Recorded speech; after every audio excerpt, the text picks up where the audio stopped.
लुड़ी बयस कखो मगर में पिचकी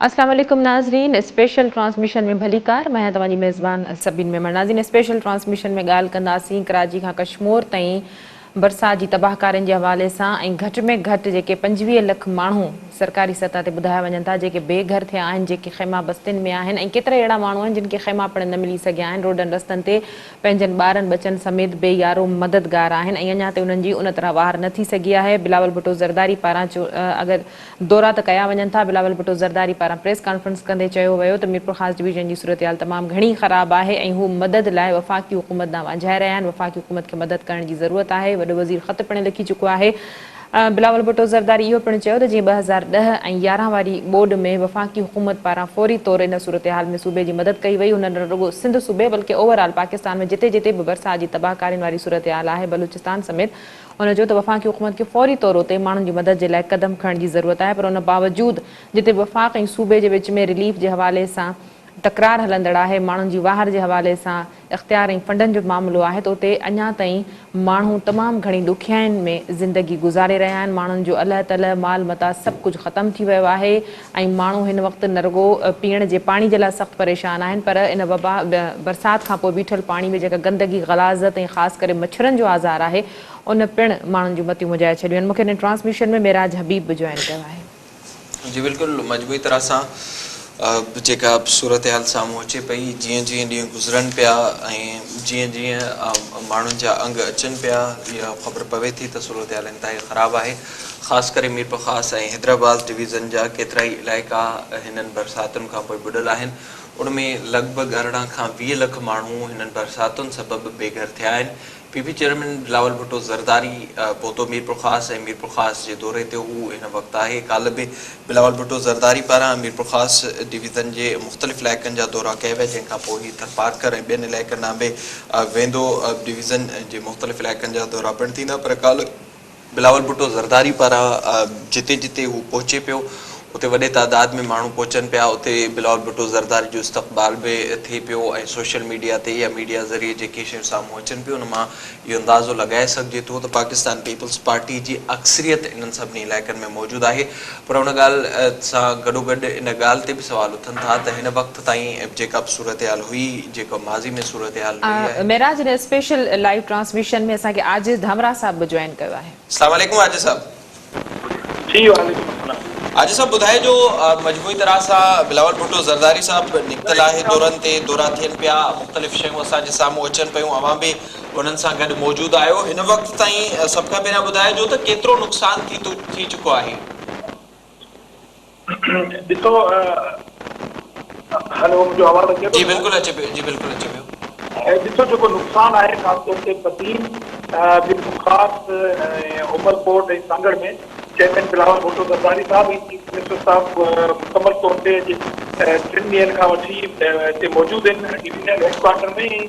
हर इलाइक़े जो पाण दौरो पिया कनि ऐं नुक़सानु जेको आहे उहो करोड़नि में थी चुको आहे ऐं हज़ारे माण्हू जेके आहिनि उहे मुतासिर आहिनि ऐं हिकिड़ो डिज़ास्टर आहे। ऐं हिन डिज़ास्टर में माज़ी में तव्हां ॾिठो जॾहिं 2011 में अहिड़े क़िस्म जो डिज़ास्टर आयो हो त उते फेडरल गवर्नमेंट ऐं प्रोविंशियल गवर्नमेंट हिकिड़ी पेज ते हुयूं ऐं तव्हांखे यादि हूंदो त उन वक़्तु पीपल्स पार्टी जी फेडरल गवर्नमेंट ई जंहिं 25,000 पर फैमिली जे हिसाब सां वतन कार्ड जी सूरत में माण्हू जी मदद कई। पर हींअर जेका ॾुखी सूरत हाल इहा आहे त सूबाई गवर्नमेंट जेका आहे उहा सिर्फ़ु ग्राउंड ते मौजूदु आहे, पर फेडरल गवर्नमेंट जा नुमाइंदा उन मुतासिर इलाइक़नि जा दौरा करण जे लाइ तयारु कोन आहिनि। हितां उहे माण्हू जेके उमरकोट मां इलेक्शनूं विड़ी विया, जेके दावा रखनि था हिते असांजे जेके आहिनि उहे मुरीद जेके आहिनि रहनि था काफ़ी तइदाद में, पर उहे हितां उन्हनि सां नज़राना वठण था अचनि था, पर उन्हनि माण्हुनि जो पुरसाने हाल केरु कोन्हे। त हिते फेडरल गवर्नमेंट खे पैकेज जी ज़रूरत आहे, हिते NDA में कमु करण जी ज़रूरत आहे। आज सब इन ॻाल्हि जेका अवां ॻाल्हि कयो पिया बिल्कुलु दुरुस्त आहे, इन ॻाल्हि में को बि शक न आहे। असां बि बार बार इहा ॻाल्हि कंदा रहूं था, शाह महमूद कुरैशी हुजे या होॾे मिर्ज़ा फैमिली जेका बदी में वेठी आहे उन्हनि खे बि अॻिते अचणु घुरिजे ऐं हिन वक़्तु सख़्तु माण्हुनि खे ज़रूरत आहे।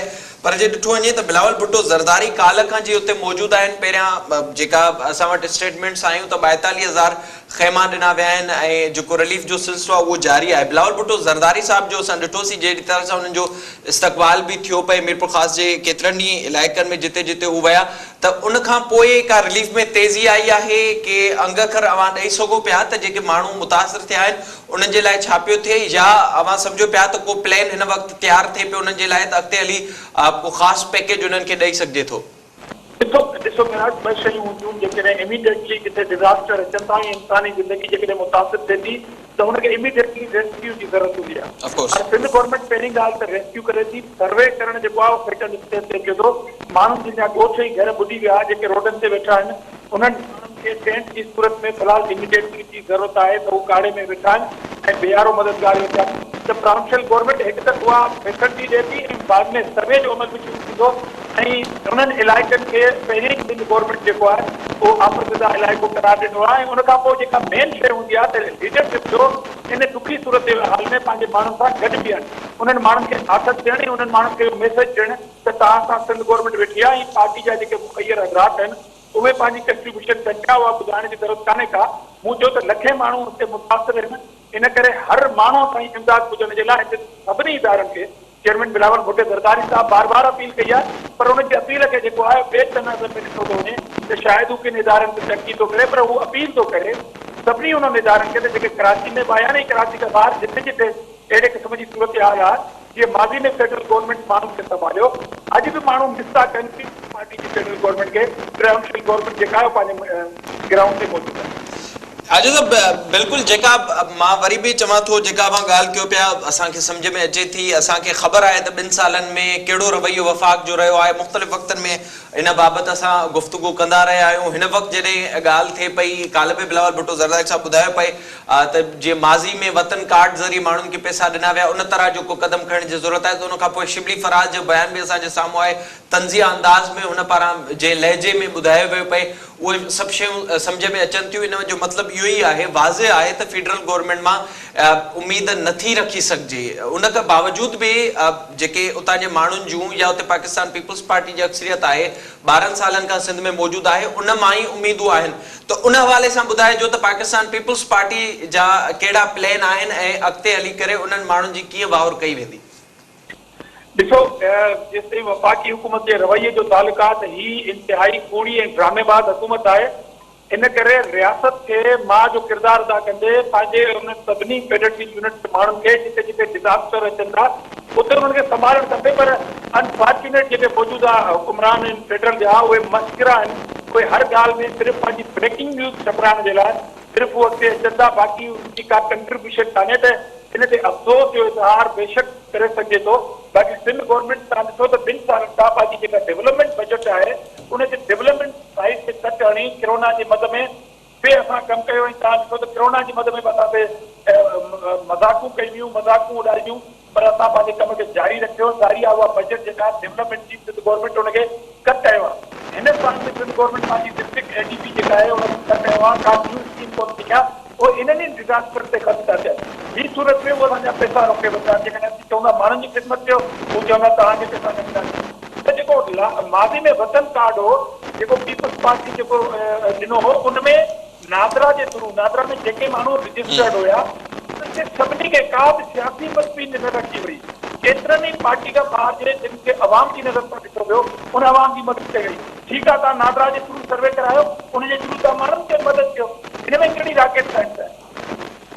ठीक, आज साहब आखिर में थोड़ो आगाह कजो, ज़ाहिरा बिलावल भुट्टो ज़रदारी साहब जे हवाले सां अवाम भी उते मौजूद आयो ऐं वॾे तादाद में नुक़सान थियो आहे। मां बार बार चओ पिया वफ़ाक़ खे चयो पियो वञे, अॼु बि बिलावल भुट्टो ज़रदारी साहिब पारां वज़ीर आज़म खे बरसात मुतासिर इलाइक़नि जे बारे में चयो वियो आहे त उते हिन वक़्तु जेका ही कंडीशन आई आहे या मुख़्तलिफ़ जायुनि ते जेके घारा लॻा आहिनि उते असांखे हर वक़्तु तक़रीबन उहा सूरत हाल असांखे थींदे नज़र अचे थी। जॾहिं बि बरसातूं वधीक पवनि थियूं उन्हनि इलाइक़नि में अगरि ॾिठो वञे त इरिगेशन तरफ़ां करोड़े रुपया अरबे रुपयनि जी बजेट इस्तेमालु थियण खां पोइ बि असांखे उहे सभु शयूं नज़र अचनि थियूं। हिन वक़्तु जे ॿिए पासे जी सूरत हाल खे ॾिसिजे त कचो सॼो ॿुॾो पियो आहे, वधीक बि ॿोॾि अचण जो ख़तरो बि ज़ाहिर कयो पियो वञे। त छा उहे जेके पेचीदगियूं माज़ी में थियूं आहिनि उन्हनि बाबति बि बिलावल भुट्टो ज़रदारी साहिब खे ब्रीफ कयो वियो आहे त इहा कंहिंजी नाअहली आहे?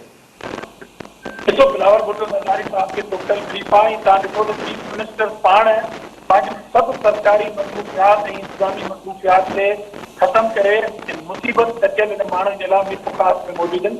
बिलावल भुट्टो ज़रदारी साहब जंहिंजी पंहिंजी तबियत तव्हां ॾिठो त वरी पेर में फ्रैक्चर आहे, पर उनजे बावजूदु अवामी गैदरिंग में हेठि लहे थो, मुसाफ़िर माण्हुनि जे खेमनि में वञे थो। त मूं चयो त हिकु त उन्हनि माण्हुनि खे इहो फील कराइणो आहे त हुकूमत जेका आहे सूबाई गवर्नमेंट और तव्हां सां दुख जी घड़ी में बराबरि जी शरीक आहे। उनखां पोइ जेका बि बजट आहे पंहिंजे माण्हुनि खे कभी पंहिंजे माण्हुनि खे बेहारो मददगार कतन कोन छॾिबो। हिकिड़ी सूरत हाल ॿी तव्हां इम्पॉर्टेंट ॻाल्हि कई आहे, उहा इहा आहे त बोर्ड जी सूरत हाल पंहिंजी जाइ ते दबाव जेको आहे उहो बरक़रार आहे ऐं मथां जेको बारिश जे करे पाणी अचे थो सिंध टेल में आहे, सिंध सुके बि थी सिंध ॿुॾे बि। त हाणे अहिड़ी का मंसूबाबंदी वफ़ाक़ी हुकूमत वटि कान्हे। इन करे बिलावल भुट्टो साहिब सुप्रीम कोर्ट सां बि अपील थो करे त हू जेके पैसा सिंध जा आहिनि उहे ॾिना वञनि ताकी LPOD हुजे या जेको मथां बोर्ड जी सूरत में जेका ख़तरनाक सूरत हाल आहे त सूबो पंहिंजी बेहतर मैनेजमेंट करे सघे। ही मुतालबा माण्हुनि जे लाइ ही ज़ाती पर्सनल मुतालबा कोन्हनि बिलावल भुट्टे। ठीकु आहे, वॾी महिरबानी। अवांजी आजिज़ धामरा साहब वक़्तु ॾिनो प्रोग्राम जे लाइ। मजमूई तरह सां जीअं आजिज़ साहब ॿुधायो पई लखे माण्हू बेहारो मददगार आहिनि, लखे माण्हू हिननि बरसातनि सबबि मुतासिर थिया आहिनि, लखनि माण्हुनि जी ज़िंदगी हिन वक़्तु अज़ाब वारी ज़िंदगी घारनि पिया। बिलावल भुट्टो ज़रदारी साहिब उते मौजूदु आहे, पर सिंध हुकूमत पारां जीअं बार बार असांखे ॿुधाए पियो वञे त जेके कोशिशूं वरितियूं पयूं वञनि या वरितियूं वयूं आहिनि उहे उन्हनि जो सिलसिलो जारी आहे ऐं असां ब्रेक वठूं था। उनखां पोइ वधीक इन सॼी सूरत हाल बाबति अव्हांखे आगाह कंदासीं ऐं गॾोगॾु जेका हिन वक़्तु उतां जी ग्राउंड रियलिटीज़ आहिनि उन बाबति अव्हांखे ॿुधाईंदासीं। वक़्तु ब्रेक जो असां सां गॾु रहजो।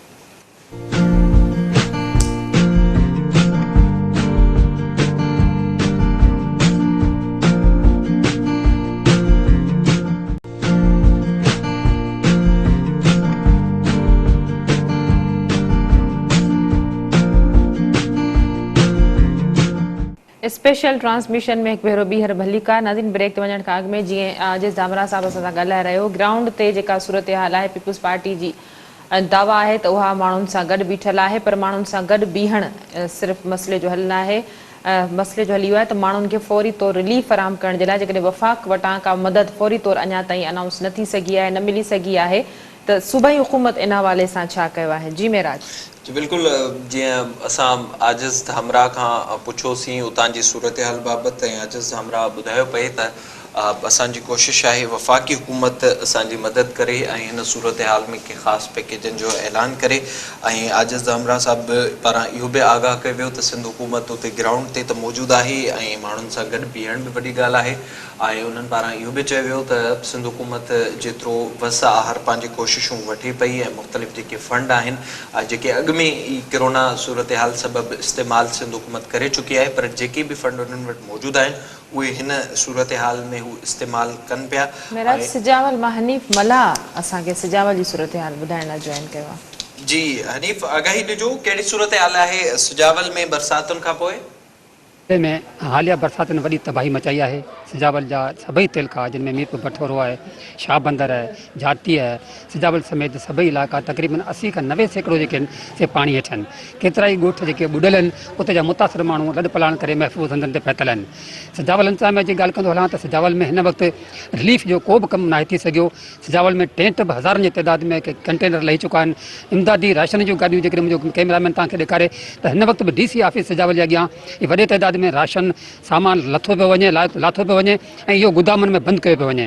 गुज़िरियल साल बि ईअं ई थियो, जेको तंबू टेंट जेके मुतासिर लाइ आया उहे हज़ारनि जी तइदाद में हुआ, हिकिड़े वॾे कमरे में बंदि करे रखिया विया, जेके पिणु उते ॿुॾी बरसाति में सड़ी ख़तमु ख़राबु थी विया। हाणे इहो ॾिसिजे त हेॾो वॾो इमदादी सामान ऐं राशन जेको हिते गुदामनि में महफ़ूज़ कयो पियो वञे उहो माण्हुनि खे मिलंदो या न, इहो ई ॾिसणो आहे। त ज़रूरत इन ॻाल्हि जी आहे त इहो मुतासिर माण्हुनि खे फ़ौरन इमदादी सामान ॾिनो वञे। वॾी महिरबानी। हनीफ़ असां सां गॾु सुजावल मां मौजूदु हुयो ऐं हनीफ़ उतां असांखे ॾेखारे पियो जेका सूरत हाल हुई ऐं उते जेको इमदादी सामान अचे पियो, राशन अचे पियो, उहो गुदामनि में हिन वक़्तु बंदि कयो पियो वञे ऐं मुख़्तलिफ़ इलाइक़नि मां अहिड़ियूं ख़बरूं अहिड़ियूं शिकायतूं अचनि थियूं। असां वटि जेका ख़ासि करे असांखे सिंध में गुज़िरियल केतिरे ई अरसे खां करप्शन नज़र अचे थी, उन जा जेके मुख़्तलिफ़ क़िस्म हुजनि था ऐं ख़ासि करे अहिड़ी बरसातुनि दौरान बोड वारी सूरत हाल में असां माज़ी में ॾिसी चुका आहियूं। उनखां अलावा जॾहिं बि के कुदरती आफ़तूं अचनि थियूं ऐं जेके मजबूर मिसकिन माण्हुनि जे लाइ जेके फंड अचनि था या जेके राशन अचनि था, जीअं टेंट अचनि था, उहे कामोरनि जे हवाले थियनि था, उन में बि वॾे तइदाद में करप्शन थींदी असांखे नज़र अचे थी ऐं मुख़्तलिफ़ इलाइक़नि मां अहिड़ियूं ख़बरूं बि अचनि थियूं। जीअं असांखे सुजावल मां हनीफ़ ॿुधायो पए त पोएं साल बि जॾहिं कुझु इलाइक़नि में बरसाति खां पोइ अहिड़ी सूरत हाल थी हुई त उते जेके टेंट ऐं राशन पहुता हुआ उहे गुदामनि में बंदि कया विया ऐं गुदामनि में बंदि थी हू सड़ी सड़ी ख़राबु थी विया। पर उन्हनि मिसकिन मारोड़नि जे वटि जिन खे हिन वक़्तु इन्हनि शयुनि जी ज़रूरत आहे उन्हनि ताईं न पहुची सघिया। कुंदरी मां काज़ी यूसुफ असांखे जॉइन कयो आहे। कुंडरी जी सूरत हाल मालूम कंदासीं। काज़ी यूसुफ असां सां गॾु मौजूदु आहे। जी काज़ी यूसुफ, आगाह कजो कहिड़ी सूरत हाल आहे कुंडरी में? कुंडरी में बि बरसातुनि खां पोइ पैदा थियल सूरत हाल इंतिहाई ख़राबु थींदी वञे। बरसाति खां पोइ बरसाति सबबु जेके माण्हू मुतासिर थिया आहिनि उन्हनि जी बहाली ऐं जेके पाणी बरसातुनि जे करे पाणी मुख़्तलिफ़ इलाइक़नि में बीठो वञे नेकाली वॾो मसइलो बणिजी वियो आहे। बरसाति सबबु समय माण्हू मुतासिर थिया बेघर थिया आहिनि, उहे माण्हू रोडनि रस्तनि या किन सरकारी ऑफिसुनि में वेठल आहिनि। किन हंधनि ते त उन्हनि जी वार थी रही आहे, पर अक्सर हंधनि ते शिकायत मिली आहे त हुकूमत तरफ़ां कंहिं बि क़िस्म जी का साह न पई लधी वञे। उन्हनि खे ख़ैमा राशन ऐं ॿियो इमदादी सामान न मिलण सबबु सख़्तु परेशान आहिनि। इहो मुतासिर थियण में वॾो तबिको ग़रीब हारी ऐं मज़दूर तबिको हुजण सबबु उहो इंतिहाई मुफ़लिसी वारी ऐं वॾी लाचारी वारी ज़िंदगी गुज़ारे रहिया आहिनि। पंहिंजे ॿारनि बचनि समेत हिकिड़ो मजबूर थी लाचार थी रोडनि रस्तनि ते वेठल आहिनि। सेमनालनि ऐं वग़ैरह जो पाणी छोड़ करण सबबु उबतो वेही रहियो आहे। उन करे केतिरा ई ॻोठ पाणी हेठि अची विया आहिनि, फसल पाणी हेठि अची विया आहिनि। माण्हुनि में सख़्तु ख़ौफ़ वारी सूरत हाल आहे। माण्हू उते ॾींहुं राति जागे गुज़ारे पंहिंजे पहारा ॾेई रहिया आहिनि, बंधनि ते बंदि खे मज़बूत करे रहिया आहिनि, बचाव जे लाइ हर मुमकिन कोशिशि करे रहिया आहिनि। जी काज़ी यूसुफ असां सां गॾु मौजूदु हो। कुंडरी जी सूरत हाल बाबति हू असांखे आगाही ॾेई रहियो हो। यकीनन बि जेके ताज़ियूं बरसातूं थियूं कुंडरी में बि वॾो नुक़सानु थियो आहे ऐं गॾोगॾु कुंडरी में जेका मिर्चनि जी मंडी आहे उन में बि हिन वक़्तु नुक़सानु ॾिसणु वटां मिले पियो। जेका मिर्च थियनि था, जेका मिर्चनि जी वॾी मंडी मौजूदु आहे, जेके न सिर्फ़ु पाकिस्तान पर दुनिया जे मुख़्तलिफ़ मुल्कनि मां एक्सपोर्ट बि थींदा आहिनि, उहे हिन बरसाति दौरान सख़्तु मुतासिर थिया आहिनि। त वरी जेके नंढा नंढा हारी आहिनि, नंढा नंढा आबादगार आहिनि, उन्हनि खे पिणु वॾो नुक़सानु थियो आहे। हिकु पासे जेका बि बरसाति जी सूरत हाल आहे त हिन वक़्तु रिलीफ जो कमु प्रॉपर तरीक़े सां न पियो थिए। माण्हू हिन वक़्तु मुश्किलातुनि खे मुंहुं ॾियनि पिया। त वरी ॿिए पासे जिन माण्हुनि जी ज़राअत तबाह थी आहे, जेके माण्हू जिन जो गुज़र सफ़र ज़राअत ते हुजे थो, जिन जो गुज़र सफ़र जेके नंढा नंढा हारी आहिनि, उहे जेके मालबंद आहिनि, उन्हनि खे बि नुक़सानु थियो आहे ऐं उहे बि हिन वक़्तु सख़्तु परेशानी वारी ॾुखियाई वारी सूरत हाल खे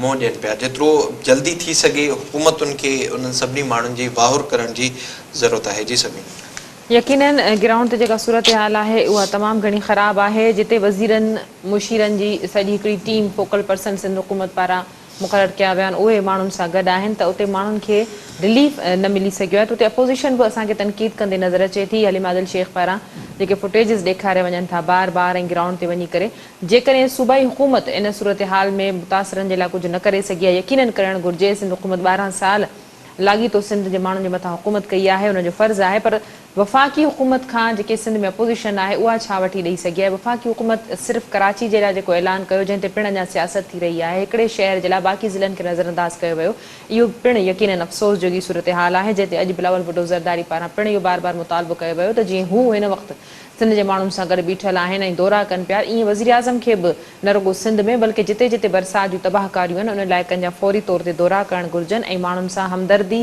खां सवाइ माण्हुनि जे रिलीफ जे लाइ फौरी तौरु वफ़ाक़ी हुकूमत खे कुझु ऐलान करणु घुरिजे ऐं माण्हुनि खे ॾियणु घुरिजे त माण्हुनि जी जेका सूरत हाल आहे उहा तमामु घणी ख़राबु आहे। वाज़िर आहे त माण्हुनि खे न रुॻो खाइणु पीअणु राशन जे हवाले सां बल्कि पाणी जे हवाले सां माण्हुनि खे तमामु घणियूं ॾुखियाईयूं पेश अची रहियूं आहिनि। पीअण जो पाणी अणलभ थी वियो आहे ऐं जेको पाणी माण्हू पीअनि था ऐं जंहिं सूरत हाल में रहनि था उहे वधीक अञा बीमार थियनि था। इन हवाले सां बिलावल भुट्टो ज़रदारी जे दौरे जे हवाले सां इहे पिणु ख़बरूं साम्हूं आयूं त जिते जिते बिलावल भुट्टो ज़रदारी पारां विज़िट कयो वियो उते माण्हुनि खे हथरादू तौरु टेंट या ख़ैमा ॾिना विया ऐं पोइ उन्हनि खे चयो वियो त जॾहिं बिलावल भुट्टो ज़रदारी जो विज़िट हितां थी वेंदो उन खां पोइ उन्हनि खे वापसि कया वञनि। जीअं हाणे असां ॾिठोसीं त DC जे ऑफिस में गुदामनि में राशन बि त ख़ैमा बि इहे सभु शयूं थियनि थियूं पर माण्हुनि खे नथियूं मिलनि उन्हनि माण्हुनि खे थियूं जिन खे को पार्टी जी का जेका को कार्ड आहे या कंहिंजी का सिफ़ारिश आहे। आम माण्हुनि खे इन हालत में इन सूरत हाल में नज़रअंदाज़ कयो थो वञे। जी मेराज। जी बिल्कुलु, इहा सूरत हाल असांखे हर भेरे तक़रीबन नज़र ईंदी आहे। हिन भेरे बि असांखे नज़र अचे थी उते ग्राउंड ते मौजूदु जेके असांजा नुमाइंदा आहिनि उहे मुख़्तलिफ़ इलाइक़नि जूं ख़बरूं असां ताईं पहुचाइनि पिया ऐं उन्हनि पारां इहो ई ॿुधाए पियो वञे त हिन वक़्त ताईं रिलीफ जो जेको कमु आहे जेको सिलसिलो आहे उहो सुस्त रवी जो शिकार आहे। उन में का बि तेज़ी नाहे अची सघी। तोड़े जो बिलावल भुट्टो ज़रदारी साहिब पारां जॾहिं दौरो कयो वियो त उते जिते जिते हू पहुतो त उते हिकु नंढे जलसे जी असांखे सूरत हाल नज़र आई। उते वॾे तइदाद में माण्हू बि गॾु थिया। उते बिलावल भुट्टो ज़रदारी पारां मुख़्तलिफ़ हंधनि ते बीही करे उते माण्हुनि खे ख़िताब भी कयो, माण्हुनि खे सूरत हाल बाबति आगाह भी कयो, वफ़ाक़ ते तनक़ीद भी थींदी रही। पर उते ई जे ॾिठो वञे सूरत हाल खे त छा कयो वियो आहे उतां जे इलाइक़े वासियुनि जे लाइ या जेके माण्हू मुतासिर थिया आहिनि उहो बि हिकु वॾो सुवाल आहे। उन सां गॾोगॾु जे सूरत हाल खे ॾिठो वञे त 12 सालनि खां पाकिस्तान पीपल्स पार्टी जी हुकूमत मौजूदु आहे ऐं महाबोर्ड खां पोइ हिकु वॾो सबक़ु सिखणु घुरिजे हा। पर असांखे हर साल हर बरसाति खां पोइ उहा सूरत हाल नज़र ईंदी आहे। जेके बंद हूंदा आहिनि उन्हनि खे मज़बूत न कयो वेंदो आहे। पर सांगड़ मां अंजुम आफ्ताब असांखे जॉइन कयो आहे। जी अंजुम, आगाह कजो सांगड़ जी सूरत हाल जे हवाले सां उते हिन वक़्तु कहिड़ी सूरत हाल आहे? सांगड़ ज़िले में बरसाति तबाही मचाए छॾी आहे। सांगड़ ज़िले जा पेरूमल वारो इलाइक़ो, ॿोबी वारो इलाइक़ो, टंडो मिठा खान वारो इलाइक़ो, खिपरे वारो इलाइक़ो मुकमल तौरु बरसाति तबाह करे छॾी आहे। जंहिंमें माण्हू वीचारा दरबदर आहिनि ऐं माण्हू जेके आहिनि से रोडनि ते वेठल आहिनि। उन्हनि माण्हुनि खे का खाधो पीतो बि हुकूमत पारां कोन थो ॾिनो वञे, न को टेंट ॾिनो वियो आहे। घरनि में माण्हुनि जे पाणी बीठो आहे, माण्हुनि खे जेको राशन न ॾिनो आहे ऐं मच्छरनि जो जेको एतिरो वॾो आज़ार आहे। हिते जेके आहिनि से हिन मेन रोड तां MPA MNA पीपल्स पार्टी जा अचनि वञनि था पर हिकु जेके मिसकीन माण्हू रोडनि ते वेठल आहिनि उन्हनि जी केर बि सार संभाल कोन थो लहे। ऐं उन्हनि मुतासिरनि बि दावूं कयूं त असांखे केतिरनि ॾींहंनि खां असां रोडनि ते वेठा आहियूं, असांखे खाधो बि कोन थो मिले ऐं इंतिज़ामिया पारां जेको सो असांजी सार बि न रधी आहे।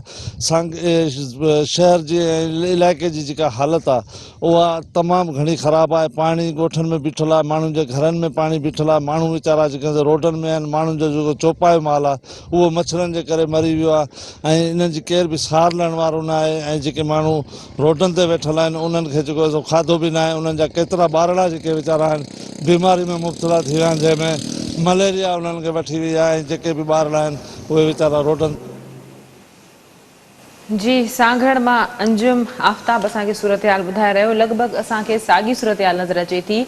जिन जिन इलाइक़नि मां अञा ताईं पाणी निकाल न थी सघियो आहे इहो पिणु हिकिड़ो सवालिया निशान आहे। ऐं जेके माण्हुनि जूं जेके ख़ैमा बस्तियूं आहिनि या माण्हू जेके टेंट ते कुझु माण्हुनि खे अगरि मिली बि सघिया आहिनि त उहे पिणु इन हालत में रहण ते मजबूर आहिनि। इन हवाले सां पिणु बिलावल भुट्टो ज़रदारी चयो त NDA में वटि सिर्फ़ु एतिरा ख़ैमा न हूंदा जेतिरा ॾिना विया आहिनि। न रुॻो सिंध बल्कि ओवरऑल हुन सॼे इन मामलनि ते तनक़ीद कंदे वफ़ाक़ी हुकूमत चयो त वफ़ाक़ी हुकूमत खे फौरी तौरु सियासत छॾे करे माण्हुनि जी वार करणु घुरिजे। पर जेकॾहिं सूबाई हुकूमत जी ॻाल्हि कजे त सूबाई हुकूमत पिणु अञा ताईं माण्हुनि जी उहे सरपरस्ती उहे मालिकी न करे सघी आहे जीअं उनखे करणु घुरिजे। जी मेराज। जी बिल्कुलु, मजबूरी तरह सां जितां जितां जी सूरत हाल असांजे साम्हूं अचे थी उते रिलीफ जो कमु हिन वक़्तु ताईं मुकमल नाहे थी सघियो ऐं सिंध हुकूमत इहा गुज़ारिश करे पई वफ़ाक़ खां त हू उन्हनि जी मदद करे। पर ॿिए पासे वफ़ाक़ जो बिटो रवैयो हमेशह ई रहियो आहे, ख़ासि करे हिन हुकूमत में।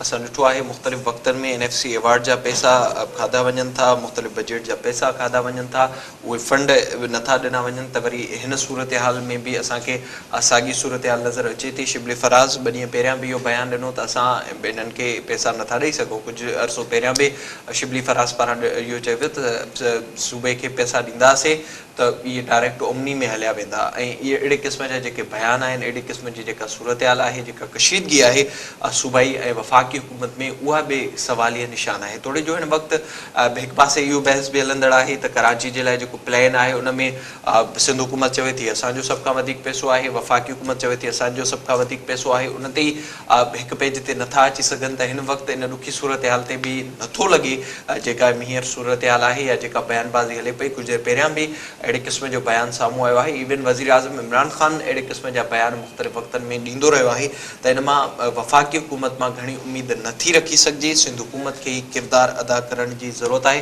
पाण इन सॼी सूरत हाल ते प्रोग्राम में वधीक बि ॻाल्हाईंदासीं ऐं गॾोगॾु मुख़्तलिफ़ इलाइक़नि जी जेका सूरत हाल आहे उहा बि अव्हां जे साम्हूं रखंदासीं। हिते वक़्तु थियो आहे न्यूज़ ब्रेक जो, हलूं था न्यूज़ ब्रेक तरफ़।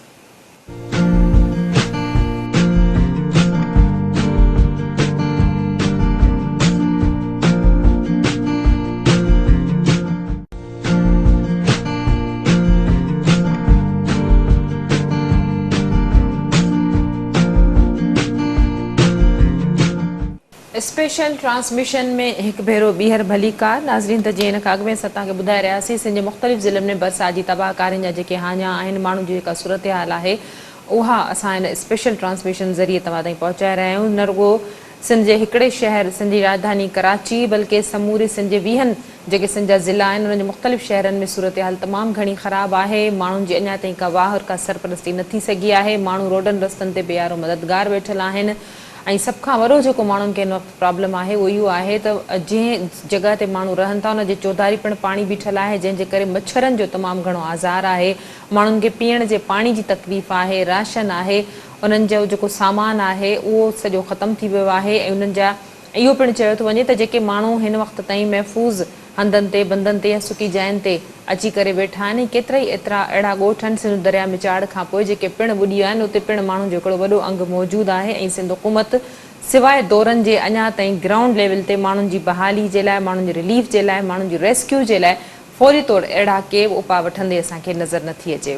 जी मेराज जी बिल्कुलु मजबूरी तरह सां सूरत हाल जे बारे में अव्हांखे ॿुधाईंदा रहूं था। असां सिंध टीवी न्यूज़ जे तरफ़ां जेका ही शुरूआति कई वई आहे उहा सिर्फ़ु इन जे करे ई आहे त अव्हां ॼाणे सघो अव्हां जेके हूअं जनरली मीडिया ते शयूं डिस्कस नथियूं थियनि ऐं जेके हिन वक़्तु सिंध जे माण्हुनि जा मामला आहिनि सिंध जो जेको केस आहे उहो अव्हां जे साम्हूं रखूं ऐं असां जी कोशिशि हूंदी आहे जिन इलाइक़नि में जेका सूरत हाल आहे उतां जी हक़ीक़ी सूरत हाल अव्हां जे आॾो रखूं मुख़्तलिफ़ असांजे नुमाइंदनि ज़रिए ऐं उन सां गॾोगॾु जेके बि जेके मुख़्तलिफ़ इंतिज़ामिया जा माण्हू आहिनि उन्हनि सां बि असां ॻाल्हि ॿोल करे अव्हां जे साम्हूं सूरत हाल रखंदा आहियूं।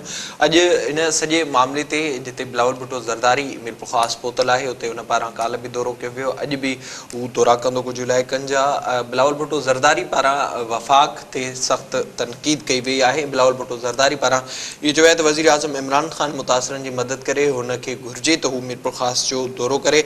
असां ॾुखे वक़्त में आवाम सां गॾु बीठल आहियूं ऐं 2010 वारी बोर्ड में मुतासिरनि खे वतन कार्ड ॾिनो वियो। रुगो 2000 टेंट ॾियण सां मसइलो हल न थींदो। 2000 टेंट जेके एनडीए में पारां ॾिना विया हुआ, ज़ाहिरा एनडीए में वफ़ाक़ जे मातहत आहे, उन्हनि पारां सिंध हुकूमत खे ॾिना विया हुआ जेके मुख़्तलिफ़ इलाइक़नि में इस्तेमालु थिया ऐं सिंध हुकूमत पारां ॿुधायो वियो वञे त हू 42,000 टेंट हिन वक़्त ताईं माण्हुनि खे ॾेई चुकी आहे। जॾहिं त जेको काथो लॻाए पियो वञे या जेके सरकारी अंग अखर साम्हूं अचनि पिया उहे इंतिहाई ख़तरनाक आहिनि। तक़रीबन 25 लख जे लॻभॻि माण्हू जेके मुतासिर थिया आहिनि ऐं लखनि जी तइदाद में ई माण्हू बेघर पिणु थिया आहिनि। हिननि बरसातुनि दौरान रोडनि ते वेठल आहिनि मुख़्तलिफ़ इलाइक़नि में ऐं माण्हुनि जा घर लुड़ी विया, माण्हुनि जो माल मताउ लुड़ी वियो, माण्हुनि जूं ज़मीनूं हिन बरसाति सबबु बर्बाद थी वियूं। उहे हुकूमतुनि ॾांहुं वांझनि पिया। उन्हनि खे जेतिरो जल्दी थी सघे हिन सियासी बयानबाज़ी खां निकिरी, सियासी इख़्तिलाफ़नि खां निकिरी या ॿियनि मामलनि ते जीअं असांखे सियासत थींदे नज़र अचे थी उन्हनि खां निकिरी करे माण्हुनि जी जेतिरो जल्दी थी सघे वार करण जी ज़रूरत आहे।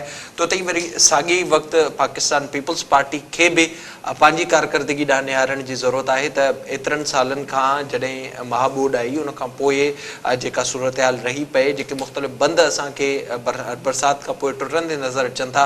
उन्हनि बंदनि जे लाइ हैदराबाद डिवीज़न ऐं मीरपुर ख़ासि डिवीज़न में अरबें रुपयनि जी बजट गुज़िरियल केतिरनि ई सालनि खां रखी पई वञे, त उन में कंहिंजी नाअहली आहे, उन में कंहिंजी केरु मुलविस आहे, उन में किथे करप्शन थी आहे, उन्हनि ते बि नज़रसानी करण जी ज़रूरत आहे, उन्हनि ख़िलाफ़ बि आवाज़ उथारण जी ज़रूरत आहे। त साॻे ई वक़्तु जेके अपोज़िशन जा अॻुवान आहिनि, सिंध में अपोज़िशन ग्रीन डेमोक्रेटिक अलायंस हुजे या उन सां गॾोगॾु पाकिस्तान तहरीक इंसाफ़ जी हुकूमत हुजे, उन्हनि खे बि अॻिते अचण जी ज़रूरत आहे। जेके ॾिठो वञे त असांखे जेका हिन सूरत हाल में ग्राउंड ते पाकिस्तान तहरीक इंसाफ़ तरफ़ां अली मादिल शेख मुख़्तलिफ़ इलाइक़नि में असांखे नज़र आयो आहे।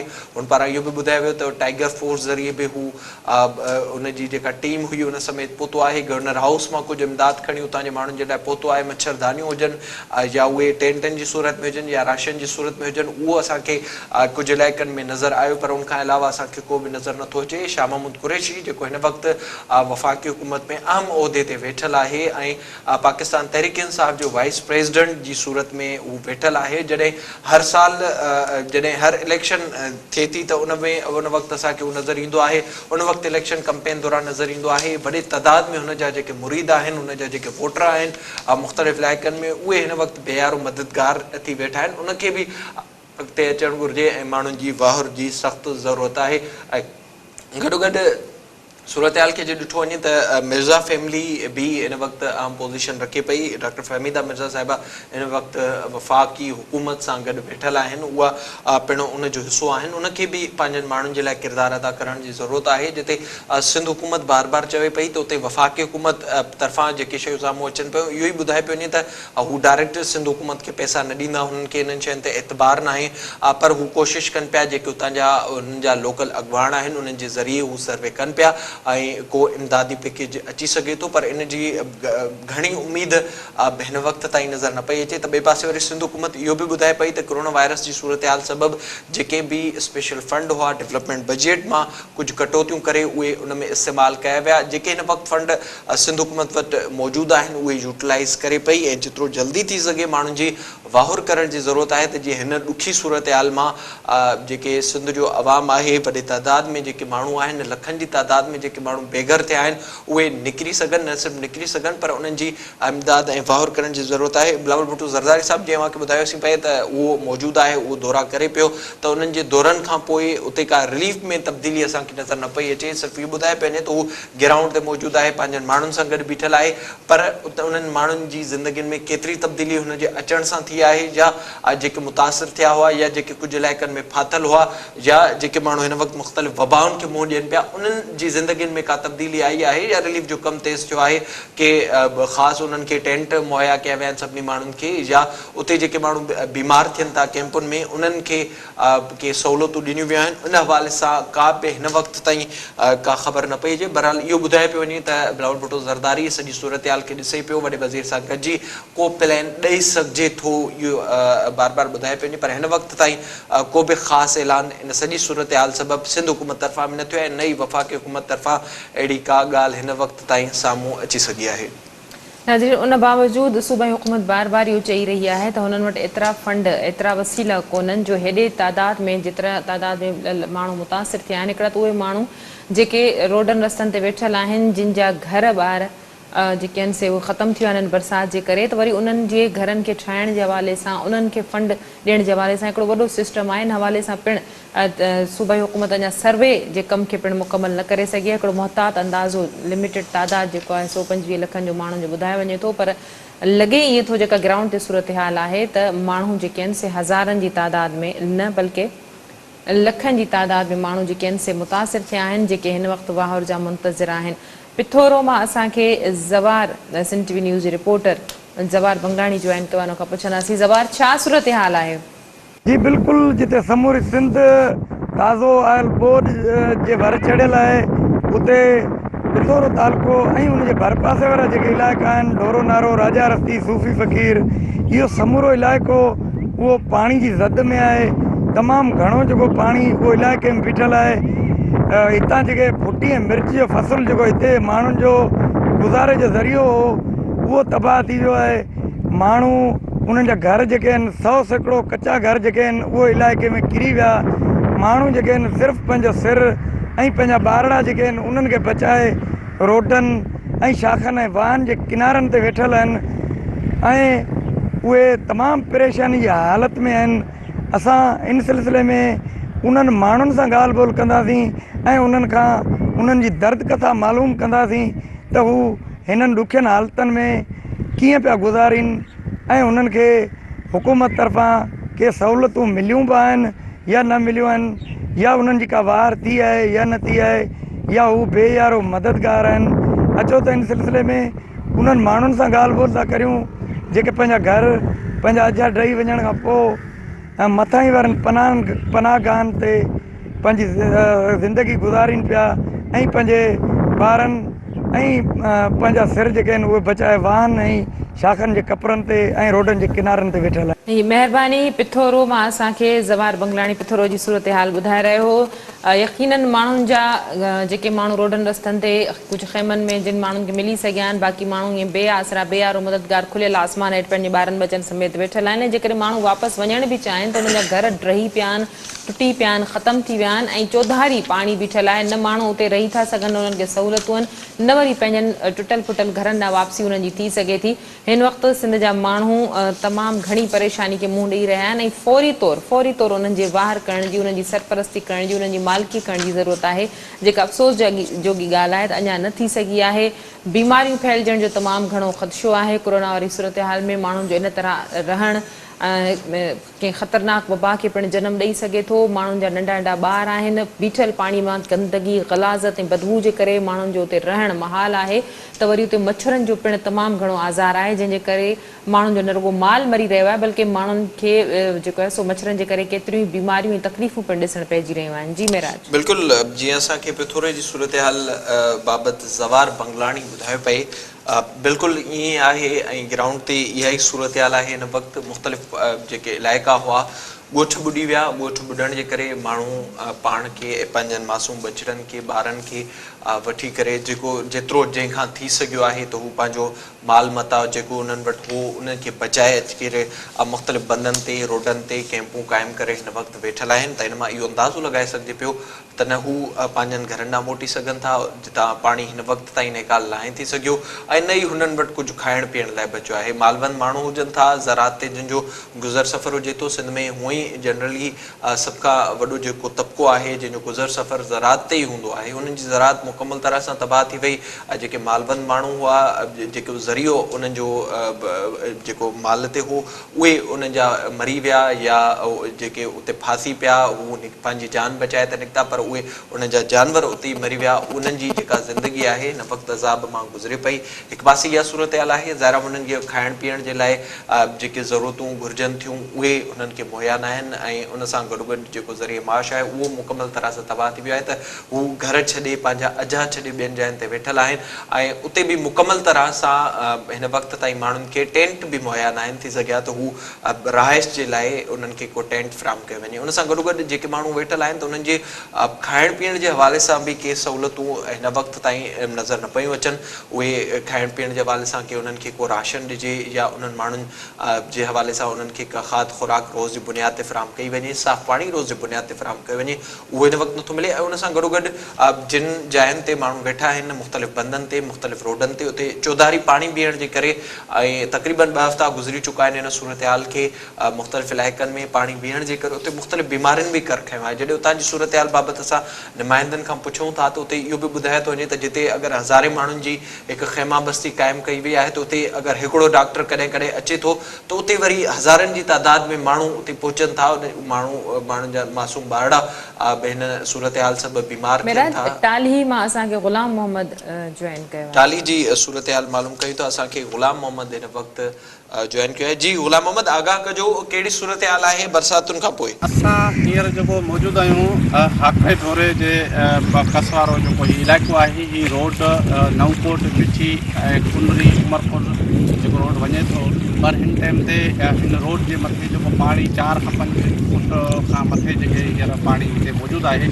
ऐं वधीक तव्हांखे हिन हाकरे ढोरे जे हवाले सां जेके तबाहकारी जा तव्हांखे असां सबबु ॿुधायूं त हाकरे ढोरे में LBOD सिम नाले जो पाणी अचणु सबबु ऐं हिते जे ज़िले उमरकोट जी इंतिज़ामिया ऐं सियासी चूंडनि नुमाइंदनि जी गिफ़लत सबबु हिते जा जेके पासे वारा केतिरा ई ॻोठ ॿुॾी विया, जंहिंमें चकचार, ग़ुलाम मोहम्मद तंगड़ी, हाजी जाफ़र दल, हाजी जाफ़र चांडियो, मोहब्बत अली शाह, केतिरा ई ॻोठ आहे जेके पाणी जी लिपेट में अची विया। उन्हनि जो सबबु इहो त हिन में रोज़ाना जेको पाणी जो चाढ़ वधियो पए, जंहिं सबबु उन्हनि ॻोठणनि जूं बार बार शिकायतूं हलियूं पए त ज़िले इंतिज़ामिया पारां जल्द इन जो नोटिस वठे ऐं ॻोठ जे पासे खां किथे बंदि ॿुधाया वञनि जीअं उहे पाणी रोके सघनि। मगर कंहिं बि ज़िले उमरकोट जे कंहिं हिकु इदारे जो माण्हू अची उन ॻोठनि जो मुआइनो न कयो ऐं ना ई हुननि जी का सर्वे अथई ऐं ना ई ॻोठनि खे हुतां खां रेस्क्यू करे ॿी जॻह ते मुंतक़िल कयो वियो। उहे ॻोठ हिन टाइम ते हिन हाकड़े ढोरे जे पाणी चार सबबु ॿुॾी विया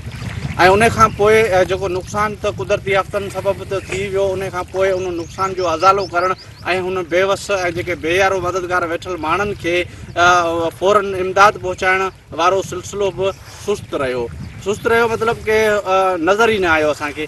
टेंटनि जी जेका विरासत थी हिन टाली यूसी में, उहे बि कुझु अहिड़े माण्हुनि खे ॾिना विया जिन्हनि खे शायदि टेंटनि जी ज़रूरत बि न हुई ऐं मुतासिर अॼु बि तव्हां ॾिसंदो त जेके हींअर खुले आसमान हेठि झूपड़ियूं काछनि जूं ठाहे वेठल आहिनि ऐं राशन पाणी वारो अञा त तसवर ई न आहे ऐं ना ई को लिस्टूं ठाहियूं वियूं, ना ई कोई ज़िले उमरकोट जे तरफ़ां हिन जेको मुतासिरनि जी सर्वे कई वई आहे। ऐं हक़ीक़त में त इहो आहे त ज़िले उमरकोट खे आफ़त सदा करार त ज़रूरु ॾिनो वियो आहे, मगर उन जो ॾियण जे बावजूदि हिन टाइम ताईं मुतासिर जेके ग़रीब माण्हू आहिनि खुले आसमान हेठि वेठल आहिनि, उन्हनि खे सख़्तु राशन ऐं टेंटनि जी ज़रूरत आहे। जी बिल्कुलु सूरत हाल टालीअ मां असांखे ग़ुलाम मोहम्मद जीअं ॿुधाई पई, तक़रीबन असांखे सॼी सिंध जे मुख़्तलिफ़ इलाइक़नि में अहिड़ी सूरत हाल नज़र अचे पई। जीअं ग़ुलाम मोहम्मद बि ॿुधाए पए त जेके टेंट ॾिना विया, हिकु त उन्हनि माण्हुनि खे ॾिना विया जिन खे उन्हनि जी ज़रूरत न हुई, या उन्हनि खे ॾिना विया या जेके मुख़्तलिफ़ जेके इलाइक़नि में विरहाइण वारा हुआ, उन्हनि जा वेझा हुआ, मुख़्तलिफ़ बंगलनि जा माण्हू हुआ, मुख़्तलिफ़ वॾेरनि जा माण्हू हुआ, उन्हनि ताईं उहे पहुचाया विया। पर हिन वक़्तु बि जेके मिसकीन मारवड़ आहिनि उहे अदाब वारी ज़िंदगी गारिन पिया, इलाइक़नि मां पाणी न आहे निकिरी सघियो, घर उन्हनि जा ॿुॾल आहिनि ऐं जिते हू कैंपूं ठाहे तरसियल आहिनि उते मुख़्तलिफ़ मसइलनि कर खयो आहे। खाइण पीअण जो उन्हनि जे लाइ मसइलो आहे। गर्मी बरसातुनि खां पोइ जे सूरत हाल खे ॾिसो त गर्मी में तेज़ी सां वाध थी आहे, गर्मी हिन वक़्तु महसूसु थिए थी, उहे उन्हनि टेंटनि में ज़िंदगी गारनि था। खाइण पीअण जो उन्हनि ते मसइलो आहे, पीअण जो साफ़ु पाणी उन्हनि खे मुहैया न आहे, वेतर बीमारियुनि मुख़्तलिफ़ कर खयो आहे। त हिन वक़्तु सख़्तु सूरत हाल आहे। मुकमल तरह सां उन्हनि माण्हुनि खे टेंट बि हिन वक़्तु ताईं हुकूमतूं न आहिनि ॾेई सघियूं। उनखां पोइ जेके ॿिया मसइला अचनि था खाइण पीअण जा, हिन वक़्तु जेका क्राइसिस वारी सूरत हाल नज़र अचे पई, उहे उते इल्ज़ाम तराशनि जो, हिक ॿिए किथे इल्ज़ाम हणनि जो, इख़्तिलाफ़ करण जो त सिलसिलो जारी आहे, उहो असांखे नज़र अचे पियो। पर उन्हनि माण्हुनि जी वाहुर हिन वक़्तु ताईं नाहे थी सघे। जेतिरो जल्दी थी सघे हुकूमतुनि खे बि किरदारु अदा करण जी ज़रूरत आहे त जिन जिन इलाइक़नि में जेके माण्हू आहिनि जिन वटि एतिरो आहे त हू मदद करे सघनि था, उहे बि उन्हनि इलाइक़नि में पहुची करे जेके माण्हू मुतासिर थिया आहिनि उन्हनि जी न सिर्फ़ु मदद कनि, पर जेतिरो थी सघे उन्हनि जो जेको रिलीफ जो सिलसिलो आहे उनखे बि अॻिते वधाइजे। मुख़्तलिफ़ NGOs आहिनि ऐं सिंध हुकूमत खे बि इहो घुरिजे त उन्हनि खे ऑन बोर्ड वठी करे ऐं जेको हीउ सॼो सिलसिलो आहे इनखे घटि में घटि ट्रांसपेरेंसी सां अॻिते वधाइजे त जीअं जेके मुतासिर आहिनि, जेके हिन वक़्तु अज़ाब वारी ज़िंदगी घरनि पिया, उन्हनि ताईं जेको उन्हनि जो हक़ आहे या जेतिरो हुकूमतूं करे सघनि थियूं उहो घटि में घटि पहुची सघे। जी सभी जी बिल्कुलु साॻी सूरत हाल आहे ऐं माण्हुनि जो जेको फसल आहे उहो बिल्कुलु तबाह थी वियो आहे। ज़रई हवाले सां 90% खां वधीक चयो थो वञे त नुक़सानु थी चुको आहे। फसल तबाह थी विया आहिनि, ख़तमु थी विया आहिनि। इन जे करे जेके ॾिहाड़ी ते कमु कंदड़ आहिनि, लाबारो कंदड़ या मुख़्तलिफ़ माण्हू जेके ॾिहाड़ी ते मज़दूरी कंदड़ आहिनि, उहे पिणु उन्हनि जो वॾो अंग आहे जेके बेरोज़गार थिया आहिनि ऐं जेके माण्हू हिन वक़्तु ॾुखी सूरत हाल खे मुंहुं ॾेई रहिया आहिनि। केतिरा ई अहिड़ा माण्हू आहिनि, हिकिड़ा त उहे माण्हू आहिनि जेके हिन पाणी वारी सूरत हाल में जिन जा घर ख़तमु थी विया, जिन जे घरनि में पाणी भीजी वियो, उहे रोडनि रस्तनि ते बेयारो मददगार वेठल आहिनि। जीअं असांजा नुमाइंदा तव्हांखे ॿुधाए रहिया आहिनि त उन्हनि माण्हुनि खे पंहिंजा नवाज़ी जे हवाले सां सूरत हाल खे सूरत हाल ग्राउंड ते ॾिसनि पिया त माण्हुनि खे कहिड़े तरीक़े सां अगरि राशन ॾिनो वञे थो या ख़ैमा ॾिना वञनि था या मच्छरदानियूं, त उन्हनि जो हिकिड़ो तरीक़ेकार इहो आहे ते बि करप्शन कई थी वञे। जिन वटि का पर्ची का सिफ़ारिश न आहे त उहे माण्हू ईअं ई घारण ते मजबूर आहिनि। त केतिरा ई अहिड़ा माण्हू बि आहिनि जेके हुकूमत जे इन रवैयनि सबबु अॻु में ई मायूस थियल आहिनि, त उहे इन बीठल पाणी में ई पंहिंजनि घरनि में तरसियल आहिनि ऐं जिन खे अॻु में ई का उमेद कोन्हे त जेकॾहिं उहे पंहिंजा घर छॾे वेंदा त उन्हनि जी का वाहुर थी सघंदी। अहिड़नि माण्हुनि जो बि हिकिड़ो जजो अंग आहे जेको रोडनि रस्तनि ते बज़ारि नथो नज़र अचे, पर जिन जे घरनि में अञा बि पाणी बीठल आहे ऐं उन सूरत हाल में हू हुते रहिया पिया आहिनि ऐं पंहिंजा घर छॾे अञा बि हू नथा निकिरनि। इन जे करे उन्हनि खे ख़बर आहे त जेकॾहिं हू घर छॾे निकिरंदा बि त ॿाहिरि उन्हनि जी का मालिकी नथी थिए। इन सॼी सूरत हाल में हुकूमत खे घुरिजे त 12 सालनि जी जेका कारकर्दगी आहे उन्हनि ते बि नज़र विझण जी ज़रूरत आहे।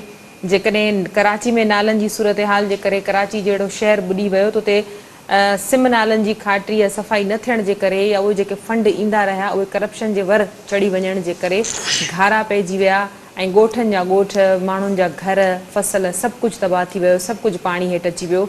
ज़रूरत इन ॻाल्हि जी आहे त इन्हनि माण्हुनि जी फौरी तौरु वाहर कई वञे। सिर्फ़ु दौरा, ऐलान, सखणियूं हमदर्दियूं इन्हनि माण्हुनि जे अहंजनि खे परे नथियूं करे सघनि। इहे माण्हू सख़्तु तकलीफ़ में आहिनि। किथे ईअं न थिए त 2010-11 वारी जेका सूरत हाल थी जिन में जेको माण्हुनि जे हवाले सां इमदादी सामान या राशन या जेके शयूं मिलियूं उहे असां ॾिठोसीं त मुख़्तलिफ़ मरायात याफ़्ता माण्हुनि खे उहे शयूं मिलंदियूं रहियूं ऐं ख़ासि नज़रे करम वारनि माण्हुनि खे मिलंदियूं रहियूं जेके सरहंदी वारा हुआ। पर जिन माण्हुनि वटि का सिफ़ारिश कोन्हे उन्हनि खे उहे शयूं उन वक़्तु बि न मिली सघियूं, उन्हनि जी उन वक़्तु बि किराए हुई। ऐं हाणे बि असांजा नुमाइंदा ॿुधाए रहिया आहिनि त अहिड़ी साॻी सूरत हाल इन कंडीशन में बि वरजाई पई वञे। जी मेराज। बिल्कुलु ज़ाहिरी तौर ते ॾिठो वञे पाकिस्तान पीपल्स पार्टी जी 12 सालनि जी हुकूमत ऐं असांखे बार बार जेके शयूं साम्हूं ईंदियूं आहिनि पर गवर्नेंस जे हवाले सां पाकिस्तान पीपल्स पार्टी ते सवाल उथनि था। जिते हिन वक़्तु जेके बुनियादी सहूलियतूं आहिनि उहे फ़राहम करण में मुकमल तरह सां ही हुकूमत नाकाम वई आहे त उते ई वरी जे अहिड़ी का सूरत हाल थिए थी त उते बि असांखे मुकमल तरह सां जेको मयारी शयूं हुजणु घुरिजनि उहे असांखे नज़र नथियूं अचनि ऐं उन्हनि में बि असांखे नज़र अचे थो त पंहिंजा नवाज़ी जा हिकिड़ा सिलसिला शुरू थी वञनि था ऐं पंहिंजनि माण्हुनि खे नवाज़ियो वञे थो ऐं हिकु डिघो सिलसिलो शुरू थी वञे थो। पर जेके मुतासिर माण्हू आहिनि या जेके ज़रूरतमंद आहिनि उन्हनि खे कुझु बि नथो मिले। ज़रूरत इन ॻाल्हि जी आहे त इन्हनि सभिनी शयुनि ते बि नज़रसानी करण जी ज़रूरत आहे त वरी जेके माण्हू एतिरो रखनि था या जिन जी एतिरी हैसियत आहे त उन्हनि खे बि अॻिते अचण जी ज़रूरत आहे। इन सां ई अॼोकी असांजी ट्रांसमिशन जे सिलसिले जो वक़्तु पंहिंजी पुॼाणी ते पहुतो। इन सां असांखे ॾींदा इजाज़त। अल्लाह ने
लुड़ी बयस का काम घर में पिटकिड़ी लुड़ी बई